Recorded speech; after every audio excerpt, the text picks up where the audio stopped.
Hi, and thank you for joining us with Ace the Test in 5 Steps with Study Island. Thanks so much for taking the time out of your busy schedule to learn more about how you can use Study Island from now until test time to make sure your students are ready. My name is Jocelyn, and I will be presenting this today. So today we're going to go over a quick Study Island overview. We're going to talk about our 5 steps to ace that test. We're going to do a step-by-step walkthrough, and then we are doing this just to record today, so we won't actually do that Q&A, but I'll talk about how you can reach out to me at any time. Because everyone here may not be completely familiar with Study Island, here's a really quick overview. Study Island is at its core designed to support formative assessment strategies in the classroom and continuously engage, monitor, and assess student progress. It's designed from the ground up to meet your state standards. That means that we look at your standards and then we create the questions. It's designed to ensure that students receive quality practice. That means that the practice looks like what they are going to see on their end of year test and immediate feedback. There are over 600,000 unique items and 10,000 technology enhanced items. So we are really working to make sure that it looks like what those students see on their end of course exams. So the first thing that we want to do, of course, anytime that we talk about preparing for a test is eliminating those variables. We want to make sure that the only reason a kid gets a question wrong is because they don't know the answer. So we want to make sure that if they're taking their test online, that they understand those technology enhanced question types and they understand all of their available resources. If they're taking it on paper, they understand the accommodations they may or may not have available to them, and they understand filling in those answer sheets. The last thing we want is students getting something wrong because they misfilled in a Scantron. And whether or not they're taking it online or on paper, students really need to have prepared physically, mentally, and emotionally for the test. That means encouraging to get a good night's sleep. Maybe teachers have kind of laid off on some more stressful assignments, and students have learned those test taking test techniques. Like if you really, really don't know, maybe at least answer, or how to eliminate the obvious. So, with all of that said, let's talk about these 5 steps. So, these 5 steps, they're pretty simple. We're going to start by identifying strengths and weaknesses. We're going to make a plan. We're going to execute that plan. We'll set up assignments in Study Island, and then we can analyze data, reflect, and pivot from there.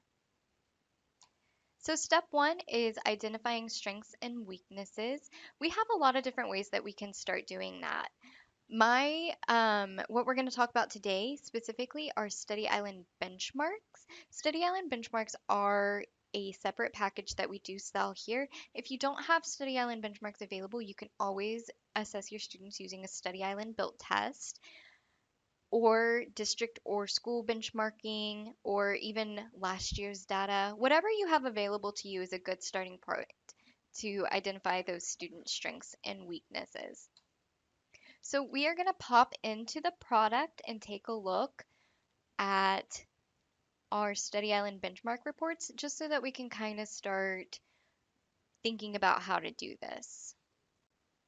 So right now I am in as an administrator, but teachers can view these reports as well.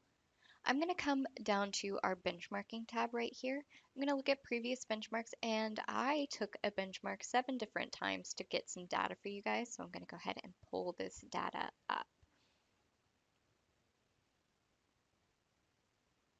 Here we go. So, as a grown woman who took the same benchmark 7 different times, this part is a little bit useless to you.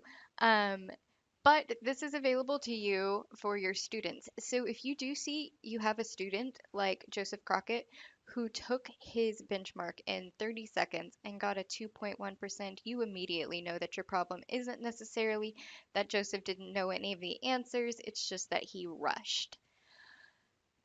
Down here, we can start taking a look at these reporting categories. So these reporting categories are set by your state. They're not set by Study Island. And these are the reporting categories that your end of year test will be divided up into. So for example, In third grade math, we have numerical representations and relationships, computations and algebraic relationships, geometry and measurement, and data analysis and financial literacy. So what I can do is I can take a quick glance through here and I can take a look. It seems like we're kind of doing okay in reporting category one. Maybe we've had an opportunity to go through here. Um, we're doing also kind of okay in reporting category two. We're doing pretty well, actually, with the exception of Jessica Drew here in reporting category three. But reporting category four is a little bit of a mess. We only have one student that passed in reporting category four, and that is Emma Frost. And she passed everything. She does not need to be working on a third grade level.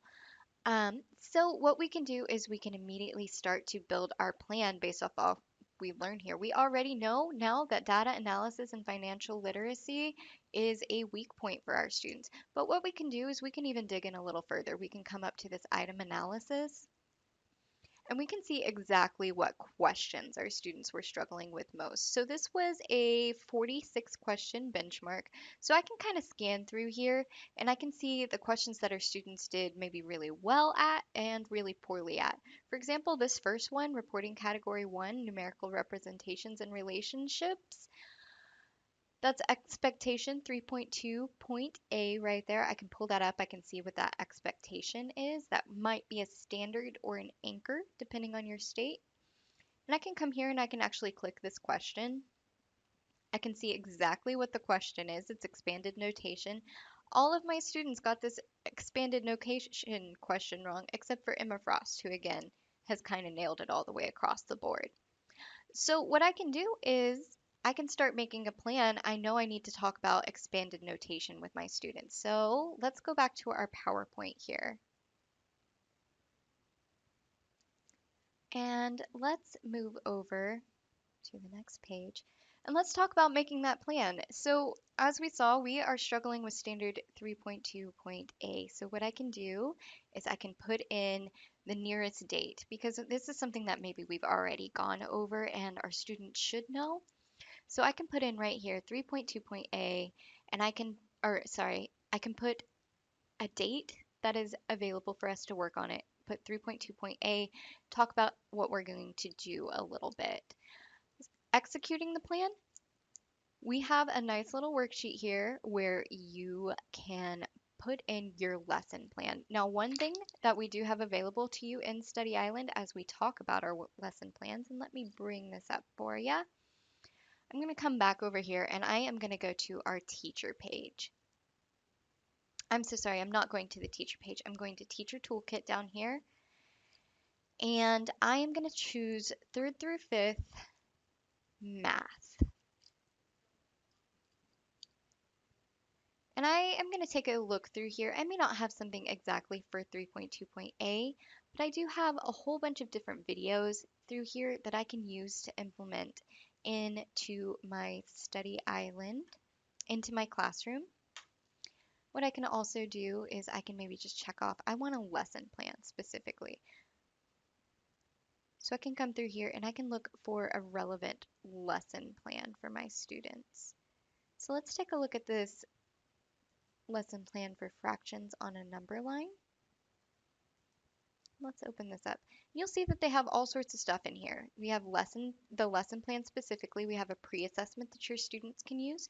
We have teaching points PowerPoint. We have some flashcards, some things that you can print out for independent practice, some stuff for advanced learners even, if you are doing that differentiation, and some struggling learner differentiation.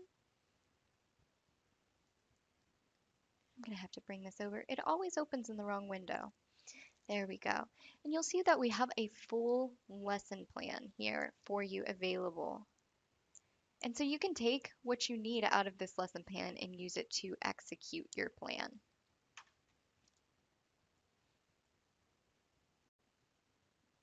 So that brings us to our next step, create assignments in Study Island.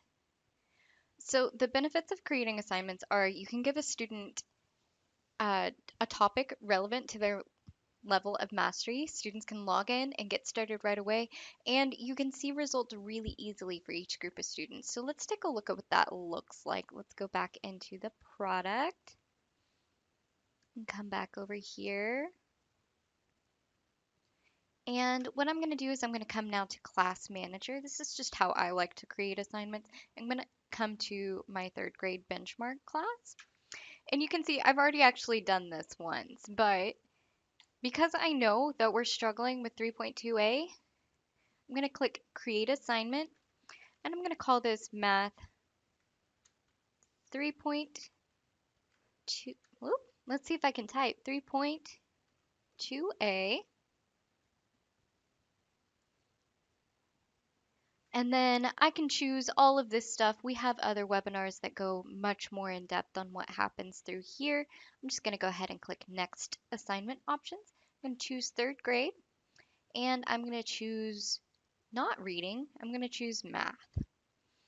So I know that it's compose and decompose numbers, but if I didn't know, I could click this expectation map right here, and I could search for my standard. I could even click Control F and type it in, and you can see it kind of highlights what you're looking for right there.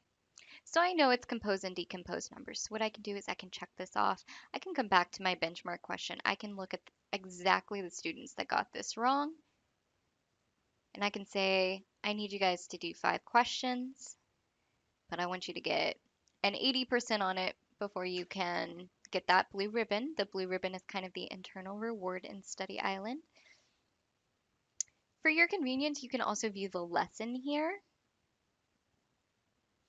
And this is not meant to be particularly instructional. It's just a quick little refresher for students.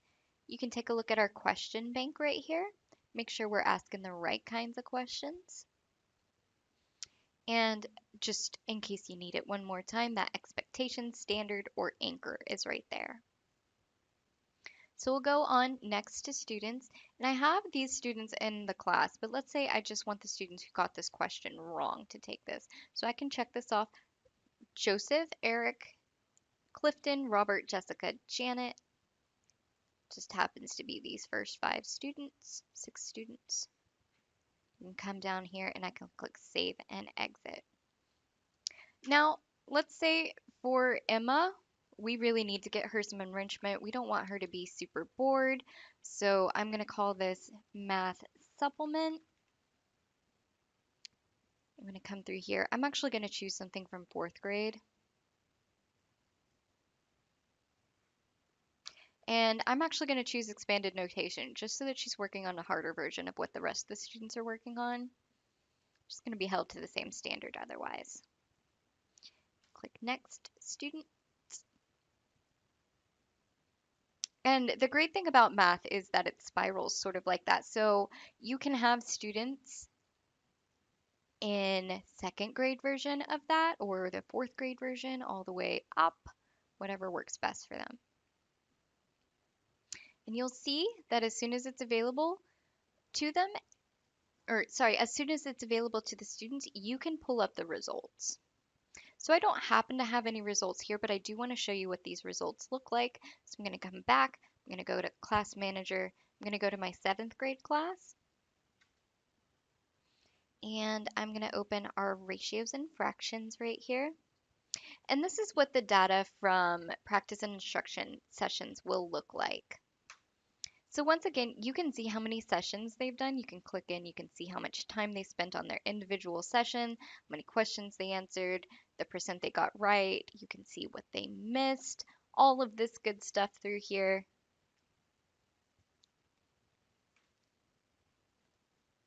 And you can start using this sort of as a formative assessment. If you see that your students' scores are kind of lower than you expected, like Justin Duncan's here might be, you may know that Justin Duncan now needs some additional intervention on top of class time. So we can maybe recommend Justin for a pull-out class or something like that to really get him caught up to speed so that we're ready for this end of year test.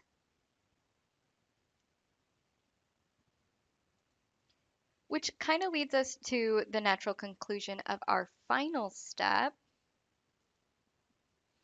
which is analyzing the data, reflecting, and pivoting.